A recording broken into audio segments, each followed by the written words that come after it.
합니다. 엄마가 아들에게 말을 했습니다. 아들아, 저 작은 병아리가 어떻게 알을 깨고 나왔을까 참 신기하지라고 했습니다. 아들이 신기하다고 그러면서 또 엄마 보고 이런 이야기를 합니다. 저 병아리가 어떻게 저 안에 들어갔는지 엄마 참 신기하지요, 이러더라고 하는 것입니다. 그러면서 아들도 웃고 엄마도 웃었다고 합니다. 마더 테레사 여사가 사람을 섬기는 일에 직원을 모집할 때 세 가지 법칙이 있었다고 합니다. 첫째가 웃는 사람이었다고 하는 것입니다. 둘째가 잘 먹는 사람, 셋째가 잘 자는 사람이었다 합니다. 이 세 가지를 갖춘 사람들이 남을 잘 섬길 수 있다고 하는 것입니다. 웃는 사람, 이분은 일이라고 하는 것은 업무 능력을 배우는 것은 2달이면 충분하다. 좀 부족한 사람이라 할지라도 반년이면 된다는 것입니다. 그러나 웃음은 인격이고 기회다라고 하였습니다. 웃음은 인격을 갖추어야 되는 거다. 웃음은 몸이 체득화돼서 나오는 것이다. 또 웃음은 기회라고, 어려운 일도 웃으면서 하고 감사하면서 하고, 또 어려운 사람들을 늘 웃으면서 섬기고 감사하면서 섬기는 것. 이 사람은 미래에 기회가 있는 사람이다. 웃음은 기회다. 여러분, 물건을 사더라도 웃는 사람에게서 물건을 산다고 하는 것입니다. 우리가 물건을 살 때 단순히 물건만 사는 것이 아닙니다. 총체적인 기쁨을 사는 것이죠.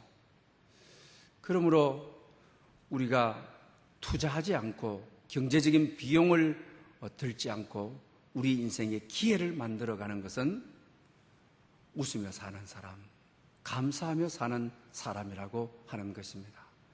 가을 하늘이 높다고 합니다. 정말 이 높은 가을 하늘을 웃음으로 가득 채우는, 또 감사로 가득 채우는 여러분 될 수 있기를 바랍니다. 또 오늘 말씀을 듣는 가운데도 웃으면서 듣는, 감사함으로 듣는 여러분 될 수 있기를 바랍니다. 이정훈 교수님의 이야기가 요사이 화두가 되고 있습니다. 나는 불자에서 어떻게 그리스도인이 됐느냐라고 하는 이야기입니다. 자기 자신은 불교 중심의 종교자유정책연구원으로 한국교회를 정략적으로 흔들어 놓는 그런 일을 하였습니다. 여러분, 고속도로를 타고 가다가 옛날에는 기독교 광고들이 많았죠. 자기 자신이 활동을 해서 이거 없앴다. 또 강남의 대형 교회들 분쟁 사건에 자기 자신이 개입한 사건이다. 그 다음에 교회를 투표장으로 쓰는, 저희 교회도 2층에 지방선거 할 때 투표장으로 좀 빌려달라고 하고, 또 차도 좀 빌려달라 해서 그렇게 빌려줬습니다. 그러니까 이분이 개입해서 교회를 총선이나 그 다음에 이 대선이나 지방선거의 투표장으로 쓰는 이런 일 못하도록 자기가 개입한 사건이다. 그리고 밤낮으로 어떻게 하면 교회를 흔들고 교회를 어렵게 하고 혼란할까, 그 절칸에서 그걸 연구한 사람이다. 그래서 어느 날 자기 자신이 산에 올라가서 어떻게 하면 기독교를 좀 어렵게 할까 해서 기독교 방송을 들어야, 목사들의 설교를 좀 들어야 이 기독교를 어렵게 하겠다. 그런데 기독교 방송을 듣는 가운데 자기 고백이 번개를 맞았다. 그래서 불자인 자기가 크리스찬이 된 이유가 바로 거기에 있다라고 했습니다. 루터가 정말 번개를 맞고 신학을 가서 신학을 하고 종교개혁을 했던 것처럼 이분도 정말 어떻게 하면 교회를 힘들게 할까 하다가 하나님의 말씀이 들려져서 하나님의 말씀에 사로잡혀서 내가 그리스도인이 되었다고 간증합니다. 여러분, 설교가 들린다고 하는 것이 얼마나 감사한지 모릅니다. 큰 복입니다. 큰 은혜라고 하는 사실입니다. 사도행전에 보게 되게 되면 우리가 이 초대 교회의 모습을 잘 보게 되는 것입니다. 초대 교회는 예배를 두 예전으로 나누었습니다. 성경 봉독, 그 다음에 설교, 그리고 기도, 이것을 말씀 예전이라고 하였습니다. 그리고 성찬 예전 또는 다락방 예전이라고 하죠. 그는 성찬 예식의 기도, 또 성찬을 우리가 받는 것, 이걸 가지고 다락방 예식이라고 했습니다. 예배에 있어서 백미가 뭐냐? 예배에 있어서 정말 중요한 것이 뭐냐? 특히 말씀 예전에 있어서의 성경 봉독과 설교였다라고 하는 것입니다. 오늘 우리 많은 이들이 성경 봉독을 굉장히 경하게 여기죠. 또 어떤 분은 성경 봉독 없이 설교를 바로 들어가 버리죠. 또 다른 어떤 모임에도 보면 성경 봉독 없이 설교로 바로 들어가죠. 설교가 성경 봉독이다. 다 설교가 성경이다. 이렇게 말하기도 합니다. 그러나 구약의 교회에 있어서 해당 교회에서 자리 잡기까지는 성경 봉독은 설교를 위한 인용하는, 설교를 위한 본문이 아니었다고 하는 것입니다. 아주 독립적이었던 것입니다. 그래서 성경은 기록된 말씀, 계시된 말씀인 것입니다. 성경 봉독이 없이 설교가 되고, 또 단순하게 설교를 인용하기 위해서 부차적인 요소로 낭독되는 것이 성경 봉독이 아니었다라고 하는 것입니다. 그래서 우리가 구약에 보게 되면 민수기 31장 9절 8절 제가 한번 9절에서 11절을 읽어드립니다. 또 모세가 이 율법을 써서 여호와의 언약을 매는 레위 자손 제사장들과 이스라엘 모든 장로에게 주고 모세가 그들에게 명령하여 이루기를 매 7년 끝에 곧 면제인의 초막절에 온 이스라엘이 내 하나님 여호와 앞 그가 택하신 곳에 모일 때에 이 율법을 낭독하여 온 이스라엘에게 듣게 할지니. 구약에 있어서의 예배는 그 핵심이 성경 낭독이었습니다. 이거 하나뿐이었습니다. 이 성경 말씀을 해석을 내주거나 적용해주거나 설교가 없었다라고 하는 것입니다. 성경 낭독을 할 때에 계시된 말씀이 선포되고 기록된 말씀이 선포될 때에 그들은 일어서고 그리고 울면서 그 말씀을 받았다고 하는 것입니다. 설교 이상의 것이 성경인 것입니다. 성경이 설교였다라고 하는 것입니다. 여기에 어떤 것도 가미하지 않았습니다. 그러나 포로기 이후에 이들이 포로에서 돌아와서 느헤미야서를 보게 되게 되면 성경을 읽고 그리고 해석을 에스라가 해주는, 그리고 삶에 적용하도록 해주는 포로기 이후에 설교가 나오게 되는 것입니다. 한번 내용을 좀 느헤미야 8장을 좀 읽어드리겠습니다. 에스라가 모든 백성 위에 서서 그들 목전에 책을 펴니 책을 펼 때에 모든 백성이 일어서니라. 에스라가 위대하신 하나님 여호와를 송축하며 모든 백성이 손을 들고 아멘 아멘하고 응답하고 몸을 굽혀 얼굴을 땅에 대고 여호와께 경배하니라. 하나님의 율법책을 낭독하고 그 뜻을 해석하여 백성에게 그 낭독하는 것을 다 깨닫게 하니 백성이 율법의 말씀을 듣고 다 우는지라. 총독 느헤미야와 제사장 겸 학사 에스라와 백성을 가르치는 레위 사람들이 모든 백성에게 이르기를 오늘은 너희 하나님 여호와의 성일이니 슬퍼하지 말며 울지 말라 하고 라고 하였습니다. 구약교회는 성경 봉독이 예배의 핵심이었습니다. 성경을 봉독할 때에 하늘에 계시된 음성을 듣는다고 생각했습니다. 기록된 말씀이 하늘에 계시된 말씀으로 우리에게 임한다고 그들은 생각했던 것입니다. 그리고 이제 느헤미야서에 와서 해석을 했다. 그리고 백성들이 그것을 적용을 하고 울고 엎드리고 아멘, 아멘으로 하답하는 것을 보게 되는 것입니다. 에스라의 낭독 이후에 주 3세기 중반에 걸쳐서 이제 성경 봉독이 예배의 한 순서로 자리 잡게 되는 것입니다. 해당 교회에서도 성경 봉독은 이렇게 자리매김을 하게 되는 것입니다.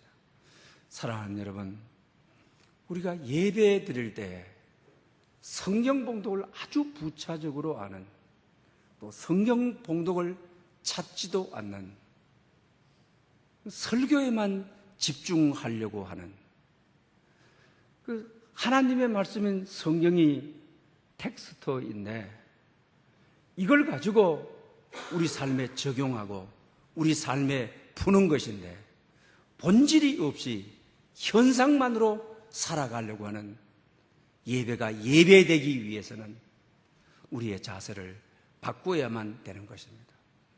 성경 봉독은 또한 봉독을 할 때 하나님의 말씀이 계시되는 순간이다. 그들이 일제히 일어나서 긴장된 모습으로 계시된 말씀을 아멘, 아멘으로 받았던 것입니다. 그럴 때 이곳에 성령의 역사가 있고 성령의 기름 부으심이 있게 되는 것입니다. 그리고 우리가 오늘 본문 여러분들에게 읽어드렸습니다. 성경은 하나님의 감동으로 된 것이다. 성경의 저자가 성령님이라고 하는 것을 말해주고 있는 것을 보게 됩니다. 설교는 하나님의 말씀을 해석하고 적용을 해서 그리고 말씀대로 순종의 삶을 살도록 해주는 것이 설교인 것입니다. 그런데 이 설교가 성경의 봉독이 되고 그리고 성령 하나님의 개입 없이 설교자가 말씀을 전한다라고 한다면 계시된 말씀이 우리 심령 속에 우리 삶 속에 임하는 것은 아니라고 하는 것입니다. 그래서 성경은 성령의 감동으로 되었다. 말씀을 전하는 자와 듣는 자 사이에 그리고 말씀과 설교자와 온 회중 사이에 성령이 개입해서 오늘 본문이 말하는 대로 교훈하고 책망하고 바르게 하고 의로 교육하게 하고 하나님의 사람으로 온전하게 하고 모든 선한 일을 행할 능력을 갖추도록 하는 것이 성경이다라고 말하고 있는 것입니다.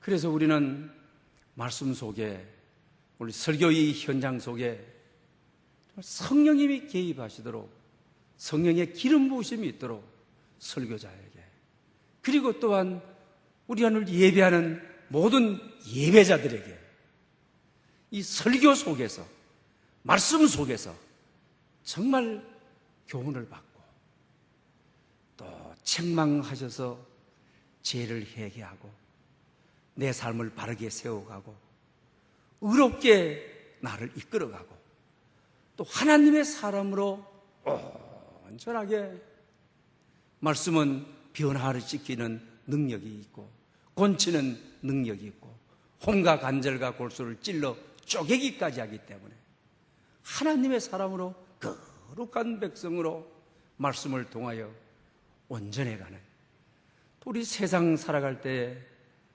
정말 악을 선으로 이길 수가 없죠. 악을 악으로 대하려고 하고 죄에서 지고 유혹에서 지지요. 그러나 모든 선한 일을 갖출 능력, 이것이 바로 설교 속에서, 하나님 말씀 속에서, 설교는 선포되는 메시지인데 계시된 말씀이 선포된 말씀이 되어서 우리를 사로잡고 우리를 이끌어가는 그런 역사가 있어야 되는 것입니다.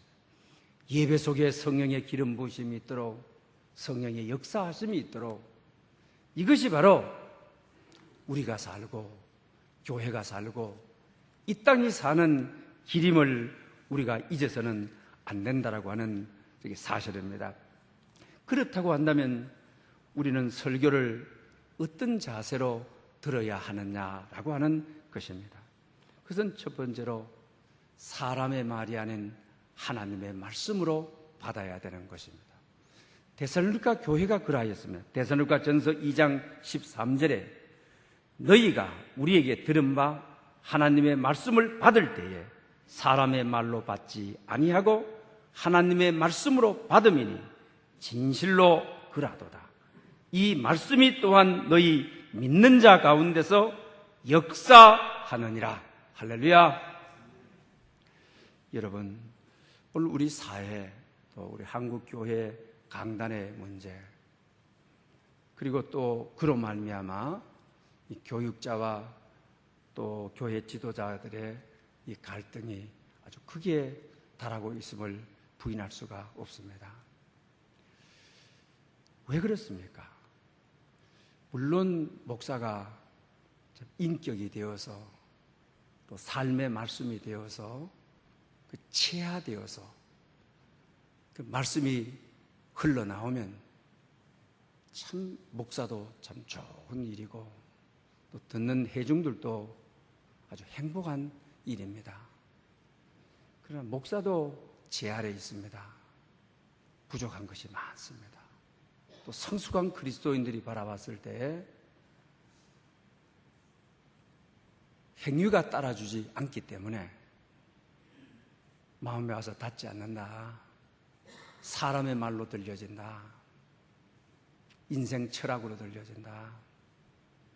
세상 살아가는 이야기로 들려진다. 이럴 수가 참 많이 있죠. 이것이 오늘 우리의 아픔입니다.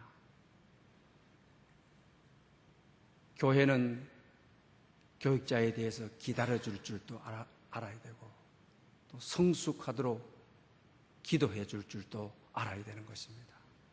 그러나 아주 분명한 것은 내가 살기 위해서는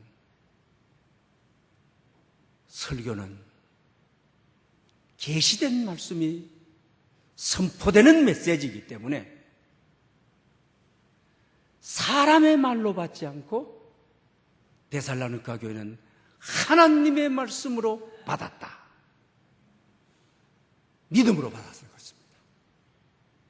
전하는 사람이 부족함이 많고 미숙함도 많고 저도 온전하지 못해서 미숙한 게 너무 많아서 때로 온전해서 전했으면 얼마나 좋을까 늘 설교하고 후회하고 어떻게 하면 정말 말씀과 성도들과 연합을 할 수 있을까 모든 설교자의 고민일 것입니다. 그러나 아주 분명한 것은 믿음으로 받아서 믿음 가운데서 역사하느니라. 부족해도 전하는 자의 과거를 잘 알고 허물을 잘 알고 말씀과 삶이 하나 되지 않는 것을 알지만 그러나 계시의 말씀이기에 그 말씀이 선포되는 말씀이기에 믿음으로 하나님의 말씀으로 내가 받는다. 그랬을 때 오늘 말씀에 역사하느니라. 믿음으로 받아야 하나님의 말씀으로 받는 곳에는 말씀이 살았습니다. 운동력이 있습니다. 혼도, 연도, 간절도, 찔러 쪼개서 변화를 가져옵니다. 말씀이 받아지는 곳에 역사가 일어나는 것입니다. 지친 영혼들을 강하게 하는 겁니다. 병든 영혼들을 치유하는 것입니다. 삶의 힘든 영혼들에게 말씀이 길이 되어 주시는 것입니다. 말씀이 삶이 되어 주시는 것입니다. 그래서 히브리서 기자는 히브리서 4장 2절에 들은 바 그 말씀이 그들에게 유익하지 못한 것은 듣는 자가 믿음과 결부시키지 아니함이라. 할렐루야. 말씀을 들었는데 유익하지 못하다, 열매가 없다, 내 삶을 변화시키지 못하고 있다, 내게 회복이 없다, 영혼의 소생함이 없다. 이유가 뭐냐? 하나님의 말씀으로, 믿음으로 받아서 결부시키지 아니했기 때문이다. 성경은 분명히 우리에게 가르쳐주고 있습니다. 하나님의 말씀을 사람의 말로 받지 않고 정말 하나님의 말씀으로 받게 되면 내 영혼을 소생시키십니다. 그리고 나를 온전한 사람으로 서게 하십니다. 모든 선한 일을 이길 힘이 오게 되는 것입니다. 그리고 우둔한, 시편이 말하는 대로 우둔한 자에게 말씀이 임하면 지혜를 얻게 되는 것입니다. 또 빌립보서 2장에 말하는 대로 생명이 임하고 생명의 말씀으로 임하는 것입니다. 그러므로 우리가 말씀을 받을 때 정말 여러분 사람의 말로 받지 않고 데살로니가 교회처럼 하나님의 말씀으로 받아, 믿음으로 받아, 믿음과 결부해서 여러분 삶의 변화의 역사, 축복의 역사, 은혜의 역사가 있으시기를 축원합니다. 두 번째로는 순종의 자세로 받아야 된다고 하는 것입니다. 예배 자리로 나오는 자체가 순종이죠. 현대에 와서 많은 분들이 교회에 대해서 비판적인 걸, 오늘 교회가 진리의 말씀이 없다, 철학을 전한다, 정치화되어 있다, 또 기타 사상을 전하고 있다, 교양 강좌를 하고 있다, 하나님의 말씀이 없다, 이런 분들이 많이 여러분 있습니다. 어쨌든 예배 자리로 나오는 이 자체가 바로 순종인 것입니다. 사무엘상 15장 22절에도 순종이 제사보다도 낫고 듣는 것이 순양의 기름보다 낫다. 순종과 듣는 것을 하나로 말하고 있는 거죠. 듣는 것이 조금 전에 말씀드린 대로 말씀이 들려진다. 참 엄청난 복을 받은 사람들은, 엄청난 은혜를 받은 사람은 말씀을 통하여 하나님과 소통하는데 그 사람은 하나님의 자녀된 사람입니다. 하나님의 관계가 이루어진 사람이라고 말할 수가 있는 것입니다. 우리가 왜 예배가 타락했다고 하는 것입니까? 우리가 예배를 드릴 때 예배 횟수를 몇 번 드렸느냐, 예배 환경을 어떻게 아름답게, 예배 환경을 어떻게 했느냐가 아닌 것입니다. 정말 받은 바 말씀을 가지고, 우리에게 계시된 말씀을 가지고 세상에 나가 선포되도록 순종의 삶을 사는, 죄를 이기는 삶을 사는, 말씀으로 사탄을 이기는 삶을 사는, 그러니 순종이 듣는 것이고 듣는 것이 순종이다. 선포된 말씀을 우리가 들었으면 듣는 거로 끝나는 것이 아니라 내가 삶에 나가서 적용하고 사탄을 이기고 유혹을 이기고 시험을 이기고 이랬을 때에 삶의 예배가 되어 순종의 예배, 몸의 예배, 살아있는 예배가 되어진다고 하는 것입니다. 여러분, 예배의 이 시간만 은혜를 담는 그릇들이 아니라 말씀을 받은 저희가 세상에 나가 선포되도록, 그리스도가 증거되도록, 그리스도의 뜻이 나타내도록, 이것이 바로 설교를 듣는 자의 자세라고 하는 것입니다.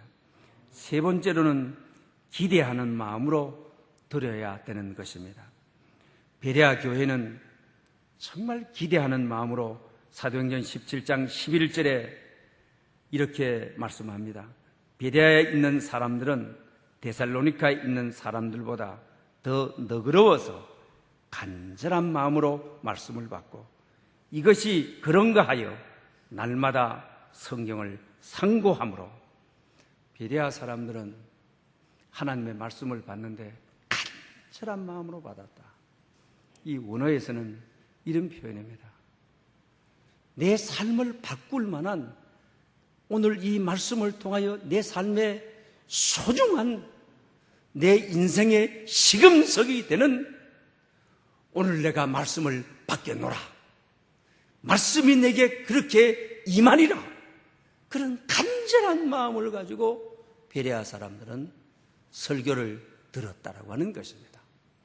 아무 의미 없이 습관적으로가 아니라 내가 고민하고 있는 삶의 정황, 내가 아파하고 있는 삶의 정황, 오늘 이 말씀을 통하여 성령 하나님이 개입해 주셔서 내게 응답하시리라, 내게 치료하시리라, 나를 강건케 하시리라, 내 인생을 바꿀 수 있는 최대 최고의 순간에 말씀을 주시리라, 죄를 이길 수 있는 말씀을 주시리라, 문화를 이길 수 있는 능력을 주시리라, 이런 간절한 마음을 가지고 예배드렸다, 말씀을 드렸다라고 하는 것입니다. 오늘 우리 시대는 너무나도 많은 것이 채워져 있기 때문에 기대감이 상실되어 있습니다. 다시 우리가 기대감을 회복해야 정말 내 삶에 뭐가 필요한데, 내 삶에 뭐가 문제인데, 내가 이 유혹을 이기지 못하는데 오늘 하나님께서 유혹을 이길 수 있는 말씀 주시리라, 이런 마음을 가지고 베레아 교인들의 심령을 가지고 나왔을 때 하나님의 사람으로 우리를 온전하게 세워가신다고 하는 사실입니다. 그리고 마지막으로는 사탄의 방해의 공작이 있음을 우리가 알아야 되는 것입니다. 설교하면서 주위를 돌아보며 설교에 집중하지 못하는 사람들 있는 것을 금방 알 수가 있는 것입니다. 어떤 분들은 찬양하고 기도할 때는 정신이 말짝 하다가 설교가 딱 시작되면 잠이 자동적으로 딱 와버리는 사람들이 있습니다. 설교가 딱 끝나면 정신이 또 바짝바짝 들어가지고 하는 사람들이 있습니다. 이건 물론 피곤해서 그럴 것입니다. 여러 가지 삶의 고난이 있어서 그럴 것입니다. 그러나 이런 요소보다도 강한 요소는 사탄의 방해 공작 때문이라고 하는 사실을 잊어서는 안 됩니다. 고린도후서 4장 4절에 이렇게 말합니다. 그 중에 이 세상 신은 마귀를 말합니다. 믿지 않은 자들의 마음을 혼미하게 하여 그리스도의 영광의 복음의 강체가 비치지 못하게 하미니 그리스도는 하나님의 현상이니라. 하나님의 복음의 강체가 비춰지지 못하도록 마귀가 혼미의 영을 줘서 들리지 않게. 마귀의 방해 공작은 설교 시간입니다. 설교 시간에는 하나님의 생명의 말씀을 접하는 시간입니다.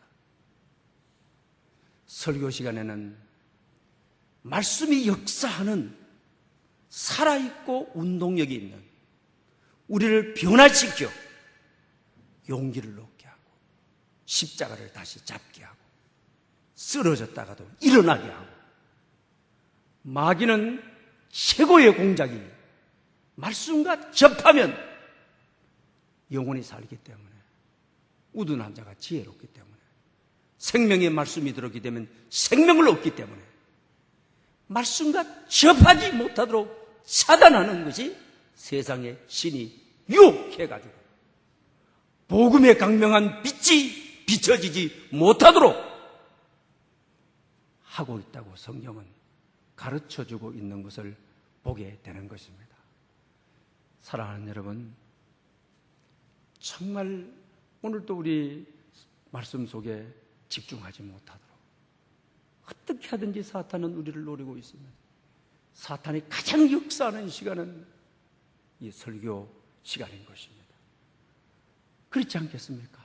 하나님의 말씀이 선포되어지고 계시된 말씀이 살아 운동력 있게 할 때, 그러면 교우들은 교훈을 받고 책망을 받고 바르게 살아야지 하고 온전하게 살아 하나님께 온전해지고 세상에 나가 착한 일, 선한 일을 이길 수 있는 힘을 말씀을 통하여 받기 때문에 이렇게 되면 마귀의 세계는 건드린 거죠. 그러니 마귀는 어떻게 하든지 공작을 써서 말씀 시간에 졸게 하고 회의하게 하고 딴 일 하게 하고 사업 구상하게 하도록 하고 그리고 예배 후에 스케줄 점검하도록 하고 또 핸드폰 꺼내서 무슨 메시지 왔는지 안 왔는지 점검하도록 하고 그렇다고 하는 것입니다. 그러므로 사랑하는 여러분들, 근신하여 깨어있으라. 우리 설교 시간에 마귀가 틈 못하도록, 마귀의 견고한 진을 파쇄하도록, 마귀가 한 길로 왔다가 7길로 도망가도록 설교를 통하여 말씀으로 연합하는, 그리고 말씀과 함께 믿음으로 합하는 이런 시간이 되어야 할 때일 때 우리의 영혼이 사는 것입니다. 우리의 영혼이 풍요로운 것입니다. 땡큐 바이너스라고 하는 김은호 목사님이 쓴 내용 가운데 미우라 아야코의 빙점에 대한 이야기, 이 이야기는 여러분에게 제가 많이 했습니다. 이분이 자기 남편이, 자기는 병자인데 자기하고 결혼해주고 그 다음에 자기를 늘 안아주고 죽을 이 병자를 정말 사랑해주고, 그래서 하나님의 많은 은혜를 깨달았습니다. 그래서 그의 고백이 은혜에 익숙해지는 것은 무서운 것이다. 은혜에 익숙해지는 것이 무서운 것이다. 한번 그대로를 좀 여러분들에게 인용해 보겠습니다. 처음에는 병약한 나와 결혼해준 남편이 무척이나 고마웠다. 그런데 결혼 생활에 익숙해진 지금 나는 처음에 고마움을 다 잊어버리고 남편에게 화를 내거나 제멋대로 행동하는 버릇없는 예편내가 되어 버리고 말았다. 익숙해진다는 것은 참으로 무서운 것이다. 여러분, 병든 자기를 정말 은혜로 결혼해준 남편, 결혼 생활하면서 익숙해져 버리더라. 그러니까 짜증내고 힘들고 고마움을 전혀 모르는 예배, 정말 우리가 십자가의 은혜, 이것이 익숙해져 버리게 되면 습관이 되어 아무렇게나 예배드리고 감격이 없고 감사가 없고, 그 아리스토텔레스가 우리 마음에서 가장 빨리 늙어버리는 노인이 있다. 그게 감사하는 마음이다. 우리 마음에 빨리 늙어서 없어져 버리는 것이 감사하는 마음이다. 여러분, 예배가 습관이 되어버리면 십자가의 은혜가 날로 새로워져야 날마다 영생을 맛보며 살아야지. 이것이 익숙해져 버리면, 습관이 되어서 설교가 형식이 되고 하나님의 말씀으로 듣는 순간이 안 되고 저 말씀 잡고 세상에 나가 이겨야지 순종하는 자세가 없어지고 그 다음에 이 사탄의 공작이 얼마나 역사하는 건가를 외면한 채 익숙해버려진 예배, 습관화되어버린 예배, 습관적으로 들른 설교, 이것이 아니라 정말 살아 역사하시는 내 인생을 변화시킬 수 있는 오늘의 이 말씀 받으리라, 이런 간절한 마음으로 임하는 여러분 될 수 있기를 축복합니다. 할렐루야.